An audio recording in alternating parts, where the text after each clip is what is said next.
ही फक्त चटणी नाही, ही आहे महाराष्ट्रीयन ताकद. एकदा चाखली की भाजी विसराल. आज बनवतो आहे आपण नॅचरल झणझणीत घरगुती हिरवी मिरची शेंगदाण्याची चटणी. भाकरी असो, पोळी असो की भात, ही चटणी म्हणजे लव. त्यासाठी लागणारं साहित्य बघणार आहोत. भाजलेले शेंगदाणे घ्या, ताज्या हिरव्या मिरच्या घ्या, लसूण, जिरे आणि चवीनुसार मीठ.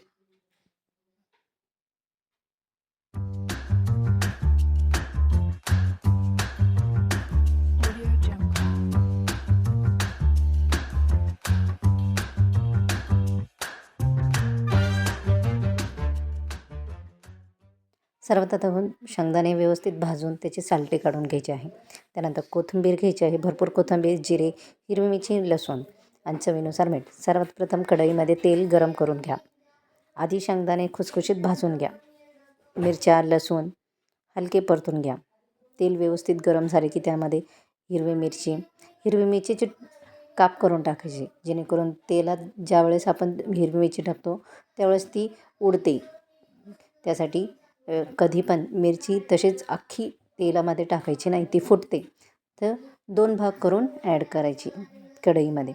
त्यानंतर खरपूस छान असं हिरव्या मिरच्या आणि लसूण हा दोन्ही व्यवस्थित परतून घ्यायचे आहे.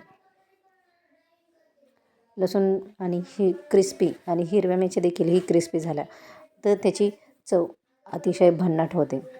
त्यानंतर जिरे आपल्याला फुलून घ्यायचे, जिरे व्यवस्थित परतून घ्यायचे आहे. हे बघा, मी थोडंसं लसूण आणि हिरवी मिरची सारून घेतलेली आहे. त्यानंतर त्यामध्ये तेलामध्ये जिरे हे व्यवस्थित फुलून घ्यायचे. जिरे चांगले फुलले की ते सर्व साहित्य मिक्स करायचं आहे. अशा पद्धतीने व्यवस्थित मिक्स करून घ्यायचं आहे. त्यानंतर आपण यामध्ये कोथिंबीर ॲड करणार आहोत. कोथिंबीर देखील ही व्यवस्थित तेलामध्ये व्यवस्थित परतून घ्यायची आहे. हे बघा, अशा पद्धतीने व्यवस्थित आपल्याला तेलामध्ये परतून घ्यायची आहे. हिरवी मिरची, लसूण, जिरे आणि